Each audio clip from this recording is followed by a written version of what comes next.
আসসালামু আলাইকুম, welcome to my channel let's cooking আমি ফুডে আপনাদের সবাইকে স্বাগতম জানিয়ে আজকে একটা নতুন রেসিপি নিয়ে চলে আসলাম। সেটা হচ্ছে শীতের খুব সুস্বাদু একটি পিঠা, ভাপা পুলি। তো চলুন দেখে নেওয়া যাক পুরো রেসিপিটা। আশা করছি সবাই সাথেই থাকবেন এবং সবাই প্লিজ একটি লাইক দিয়ে রেসিপিটা কন্টিনিউ করে নেবেন। তো চলুন দেখে নেওয়া যাক পুরো রেসিপিটা। একটি বাটিতে 1 বাটি পরিমাণ চাউলের গুঁড়া এবং হাফ বাটি আমি সুজি নিয়ে নিয়েছি। এই সুজিটা দিলে ডোটা খুব সুন্দর পরিমাণ সফট হয়। এখানে আমি আগে থেকেই পানি নিয়ে নিয়েছি এবং এখানে স্বাদ মতো লবণ দিয়ে দিলাম। পানিটা যখন টকবগিয়ে ফুটে উঠবে তখন আমি সুজিগুলোকে ফার্স্টে অ্যাড করে দিচ্ছি। সুজিটা পানির সাথে মিশিয়ে নিয়ে এরপর আমি চালের গুঁড়াটাকে অ্যাড করে দিলাম।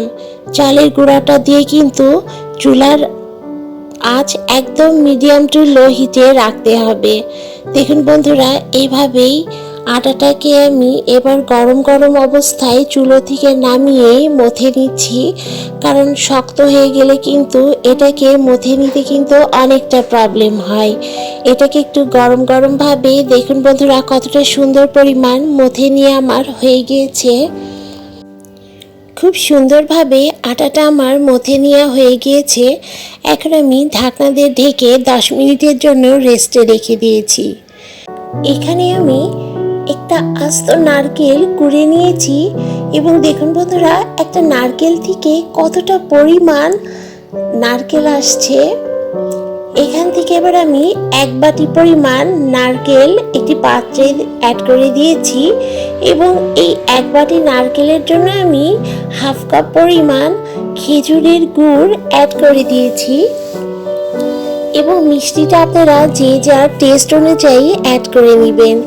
এখানে গুড়টা আমার স্কিপ হয়ে গিয়েছিল দেখানোর জন্য, তো এখানে আমি হাফ কাপ পরিমাণ খেজুরের গুড় অ্যাড করে দিয়েছি এবং পুরটা আরও টেস্টি করার জন্য এখানে আমি 1 টেবিল চামচ পরিমাণ পোলা চালের গুঁড়া আগে থেকে রেডি করে নিয়েছিলাম এবং এখানে আমি 1 টেবিল চামচ পরিমাণ গুঁড়ো দুধ অ্যাড করে দিয়েছি। এটা একদম অপশনাল, কিন্তু এই পোলা চালের যে গুঁড়োটা এটা অ্যাড করে দিলে এতটা সুন্দর পরিমাণ টেস্ট আসে বন্ধুরা, পুরটা খেতে অসাধারণ লাগে। তো অবশ্যই আপনারা চেষ্টা করবেন এখানে পোলা চালের একটু বাসাতেই গুঁড়ো করে অ্যাড করে দেওয়ার।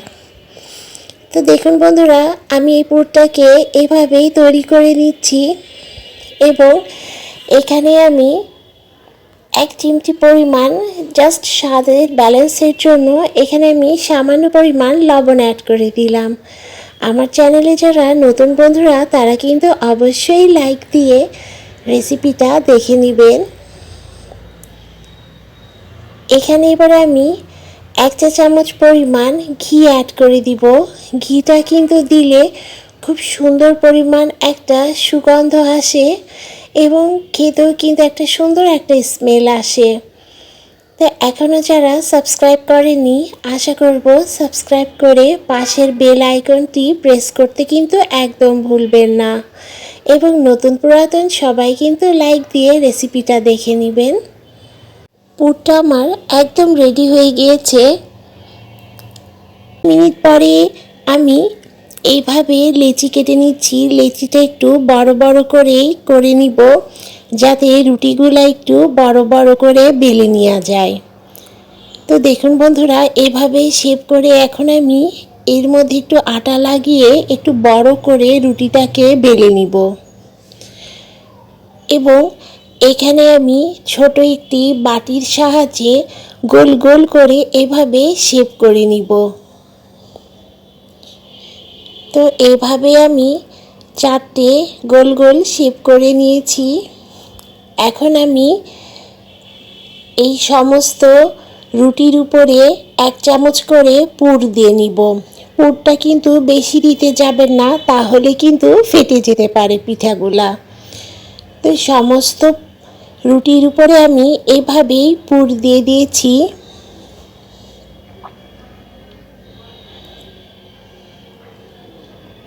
এখন আমি একটি রুটি নিয়ে এটাকে জাস্ট এইভাবেই চেপে প্রেস করে নিব। খুব ভালো করে একটু হালকা করে চেপে নিতে হবে যাতে মুখটা লক হয়ে যায় এবং খুলে যাওয়ার যাতে কোনো সম্ভাবনা না থাকে। এইভাবে হালকা একটু চেপে চেপে এর মুখটাকে লক করে নিতে হবে। এটাকে খুব বেশি ডিজাইন করব না, জাস্ট একটি কাঁটা চামচের সাহায্যে এইভাবে প্রেস করে নিলেই হয়ে যাবে। দেখুন বন্ধুরা কতটা সুন্দর পরিমাণ এভাবে আমি সমস্ত পিঠাগুলাকে ডিজাইন করে নিয়েছি। তো তৈরি হয়ে গেল আমার সমস্ত পিঠাগুলাকে আমি এইভাবেই শেপ দিয়ে এভাবে আমি ডিজাইনটাকে করে নিয়েছি। একটি হাঁড়িতে গরম পানি দিয়ে উপরে একটি স্ট্রেনার বসিয়ে দিয়েছি।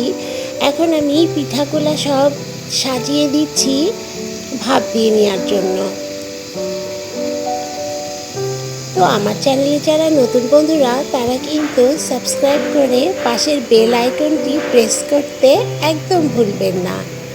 সো দেখুন বন্ধুরা পিঠাগুলো আমি সাজিয়ে দিয়েছি এবং জাস্ট 5 থেকে 7 মিনিটের জন্য ভাপ দিয়ে নিব। তো দেখুন বন্ধুরা পিঠাগুলো আমার একদম ভাপ দেওয়া হয়ে গিয়েছে এবং এতটা পরিমাণ গরম ছিল যে একদম ধোঁয়া ওঠা। তো রেসিপিটা ভালো লাগলে অবশ্যই লাইক করবেন, কমেন্টস করবেন এবং বেশি বেশি করে শেয়ার করে দিবেন পরিবার এবং বন্ধুদের মাঝে। তো আজকের মতো এই পর্যায়ে আল্লাহ হাফেজ।